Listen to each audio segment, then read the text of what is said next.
Hadis 199. A'dhamu ayatin utai luweh agung-agung ayat fil Qur'ani ing dalam Al-Qur'an.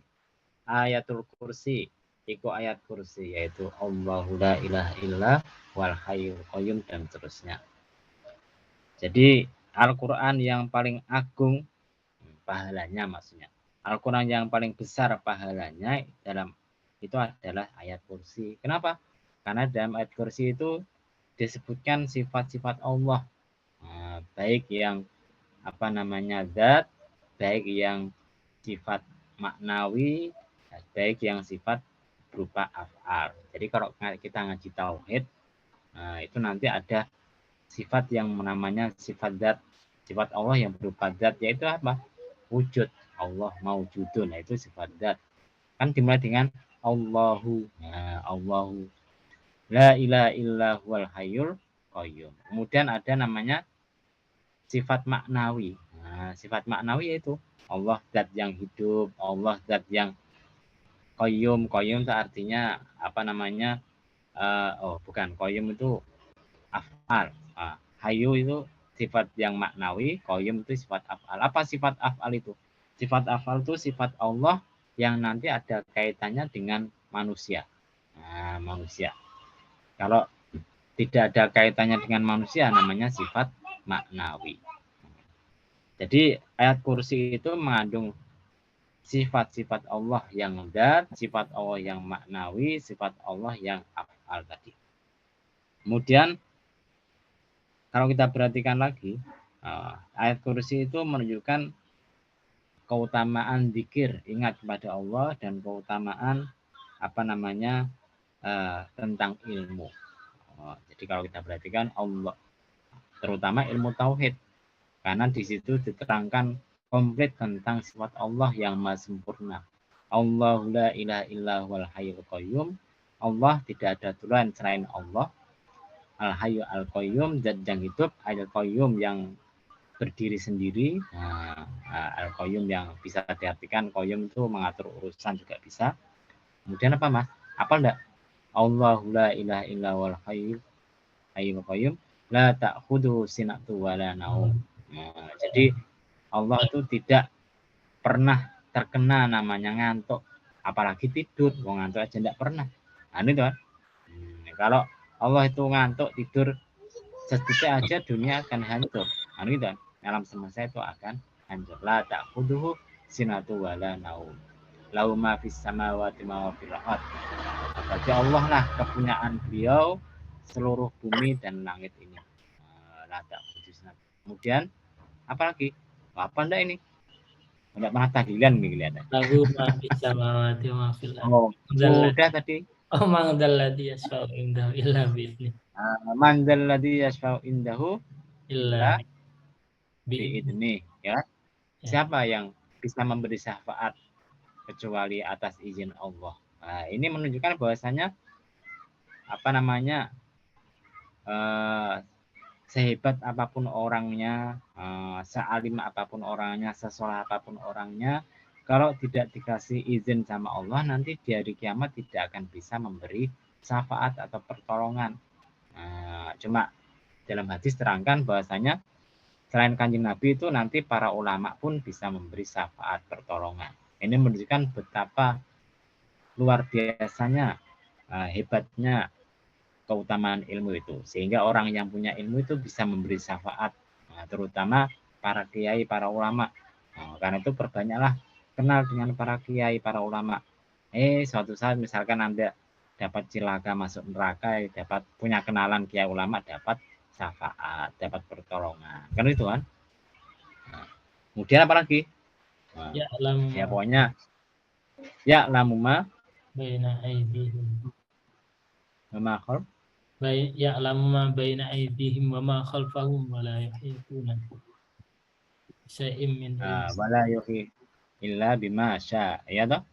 Jadi Allah itu mengetahui segala sesuatu, ya'lamu ma baina aydihim wa ma khalfahum wa la yuhituna bi syai'in min ilmihi illa bima syaa. Jadi Allah itu mengetahui apa yang terjadi sebelum kita perbuat dan sesudah kita perbuat. Kemudian kita itu tidak bisa menakar berapa besarnya ilmunya Allah. Karena itu kalau ikut para ulama itu ilmu yang diberikan kepada kita itu ibaratnya jarum dimasukkan ke dalam lautan, kemudian diambil. Nah, air yang keluar dari jarum itu adalah ilmu yang diberikan kepada manusia. Nah, itu ilmunya Allah itu seandainya ditulis dengan tinta 7 lautan itu tidak ada habisnya ilmunya. Nah, itu tidak ada apa namanya, tidak ada namanya katoknya, tidak ada titik hentinya. Jadi sehebat apapun ilmu manusia tidak ada apa-apanya dibandingkan sama ilmu Allah SWT. Nah, contohnya apa? Contohnya kalau Anda pernah ngaji Qissatul Mi'raj atau baca sejarah Kanjeng Nabi.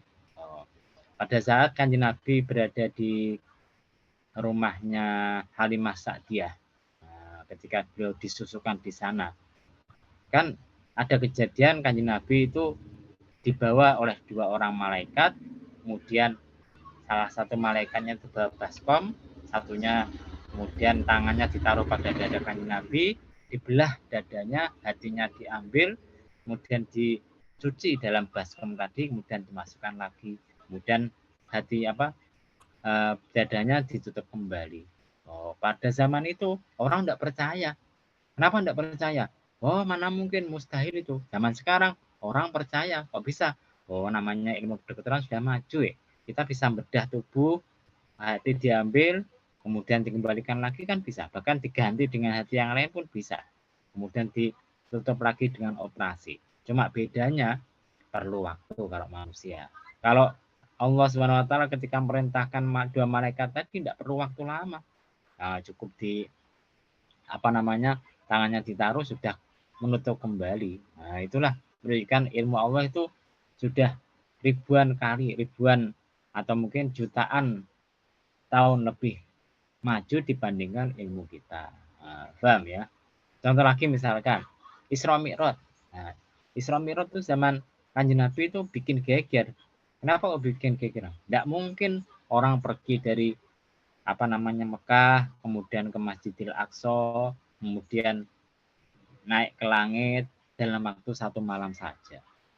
Bahkan orang-orang Islam yang tidak percaya Isra Mi'raj itu, mereka menafsirkan bahwasanya Isra Mi'raj Kanjeng Nabi itu bukan dengan tubuh, tapi dengan ruh.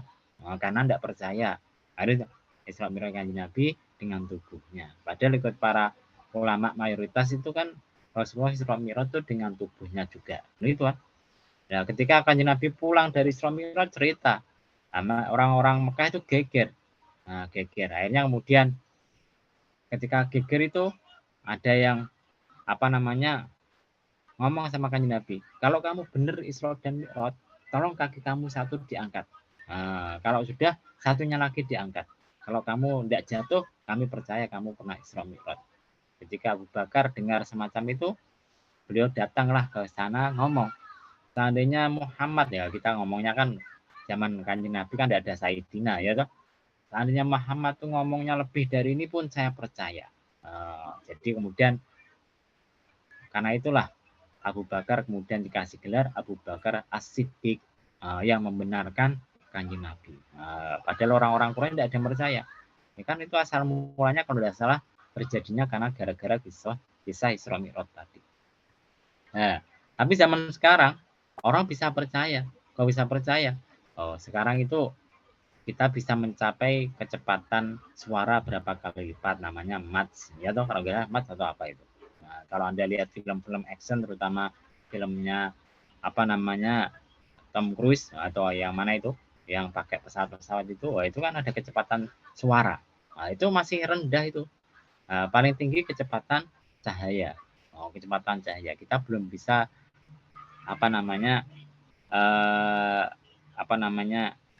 punya mesin yang bisa mencapai kecepatan cahaya tadi.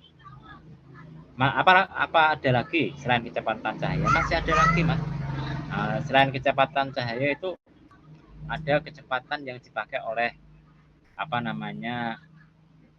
jin orang soleh pada zamannya Nabi Sulaiman.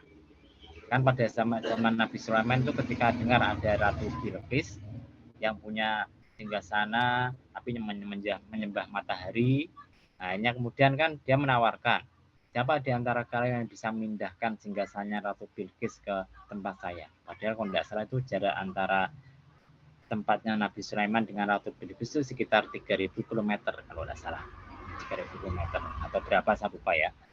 Maka jin Ifrit mengatakan, saya bisa mengambilkan singgasananya Ratu Bilqis sebelum Anda, Nabi Sulaiman, berdiri dari tempat duduknya. Nabi Sulaiman masih belum puas. Ada yang lebih cepat dah ini. Maka kemudian ada seorang yang soleh, seorang ahli ibadah soleh mengatakan, saya bisa mengambilkan singgasana sebelum menjenengan berkedip Nabi Sulaiman. Wah, itu berarti kan. Jadi akhirnya ketika Nabi Sulaiman tahu semacam itu, akhirnya disuruhlah orang soleh itu mengambil singgasananya Ratu Bilqis dalam waktu satu kedipan mata saja. Nah, itu melebihi kecepatan cahaya. Kok bisa? Cahaya itu kan kecepatannya kalau tidak salah 300.000 meter per detik. Itu kalau antara kita perhatikan jaraknya Ratu Bilqis dengan Nabi Sulaiman itu lebih dari berapa ribu kilometer itu.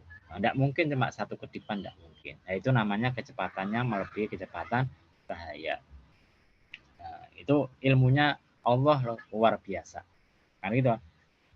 Apa ada? Ya kalau Anda sering lihat film Star Trek, itu kan kadang-kadang dari pesawat ke planet lain tinggal ditembakkan sudah pindah ke sana orangnya. Itulah gampangannya semacam ilmunya Allah ketika dalam kisahnya Raja Sulaiman, Nabi Sulaiman tadi. Ya, intinya apa? Intinya ayat kursi adalah ayat yang besar pahalanya meskipun tidak terlalu panjang dibandingkan dengan ayat yang lain.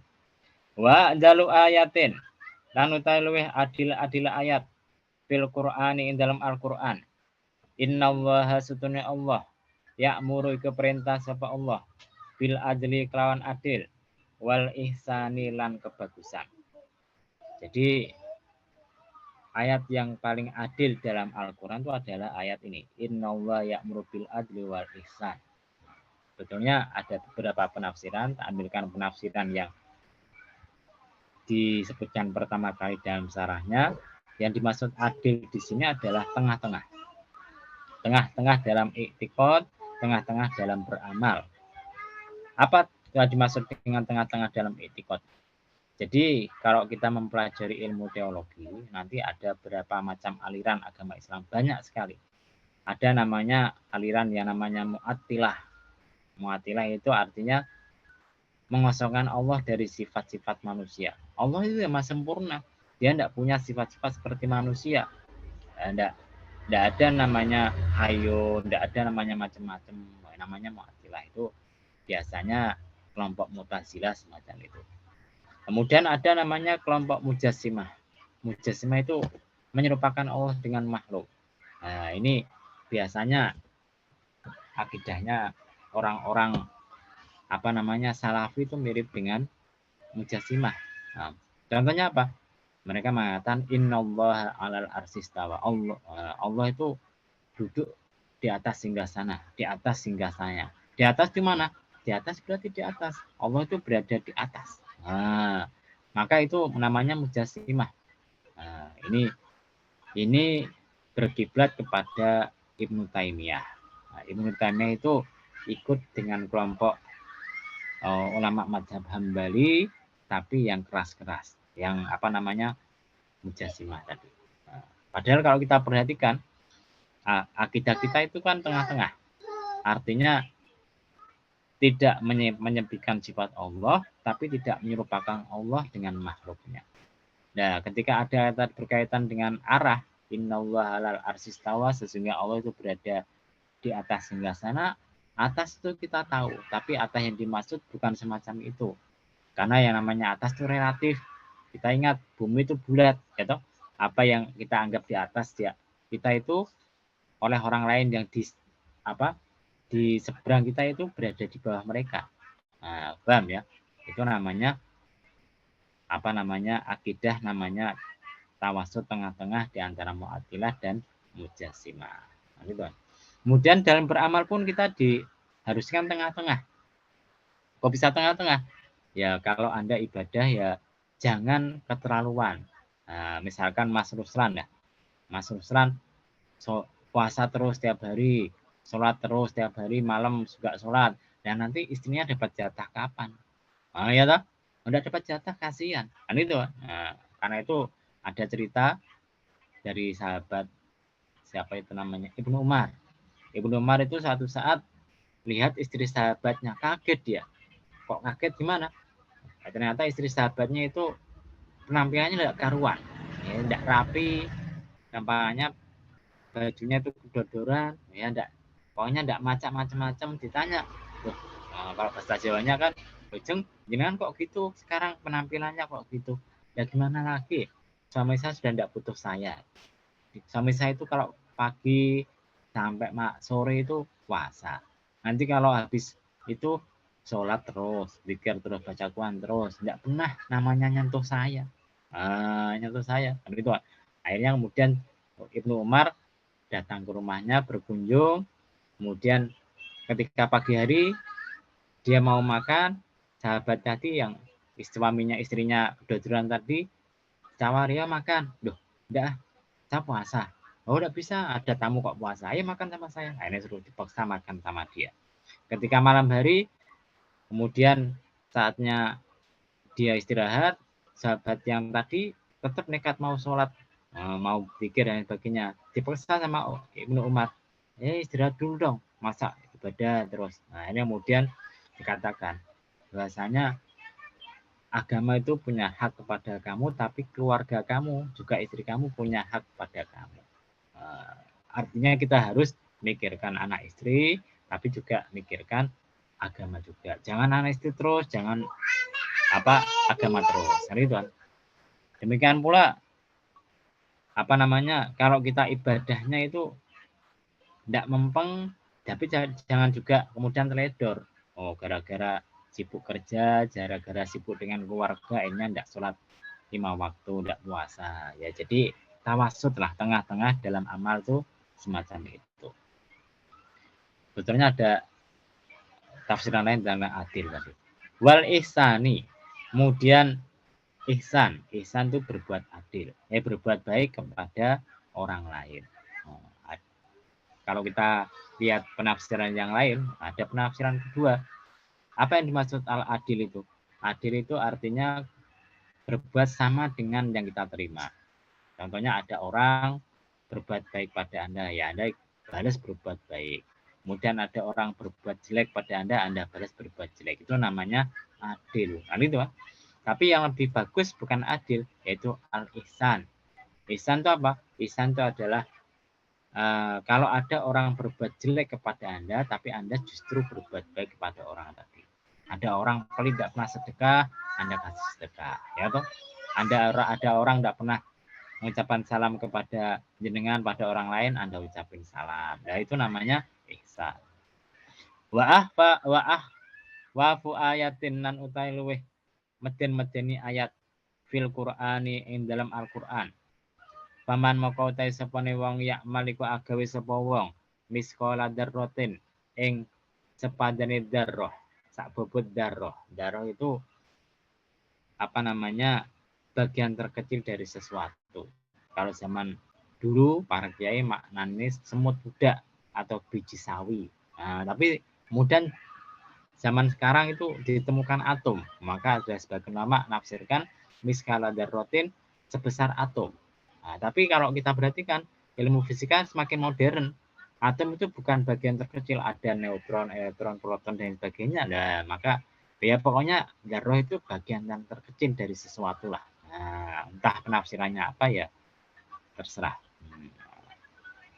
Khairon ing kebagusan, ya rohu mau bakal ningali sapa wong hu ing khairon.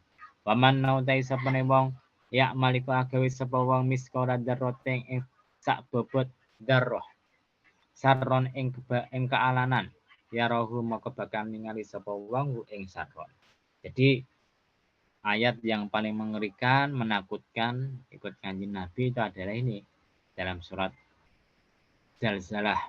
Faman ya'mal misqala dzarratin khairan yarah, barang siapa berbuat kebaikan sebesar dzarrah itu akan melihatnya, dan barang siapa berbuat kejelekan meskipun sebesar dzarrah itu pun akan melihatnya nanti. Nah, artinya apa? Artinya semua amal kita itu akan dibalas sama Allah Subhanahu wa taala meskipun cuma kecil. Nah, meskipun cuma kecil. Apa contoh yang kecil itu misalkan misalkan Anda tertimpa musibah, terkena bencana kepleset atau apa, kemudian misuh. Nah, misuh itu kan kecil kan? Entah Anda nyebut binatang, entah nyebut apa, itu kecil. Tapi ternyata diperhitungkan sama Allah Subhanahu wa taala. Apalagi dalam Al-Qur'an mengatakan wailul likulli humazatil lumazah.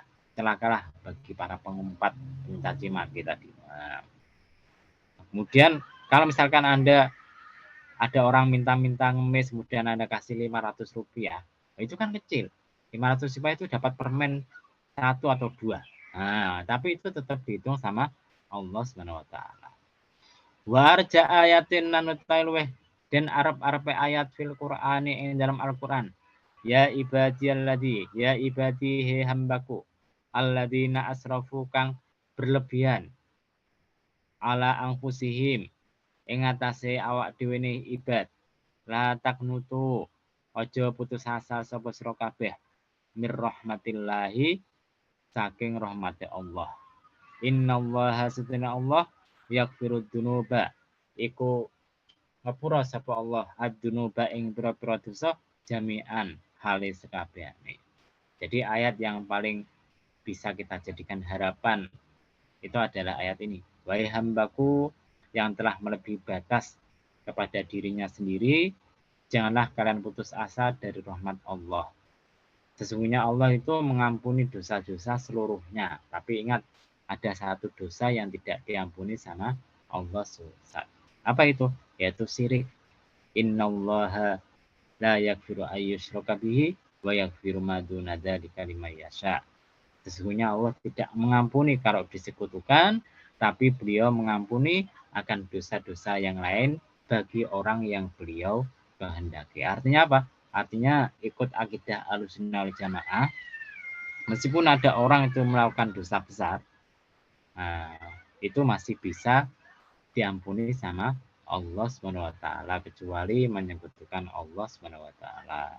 Tapi kalau Anda ikut salah satu kelompok Islam yang lain, kalau tidak salah itu Mu'tazilah atau apa ya, saya lupa.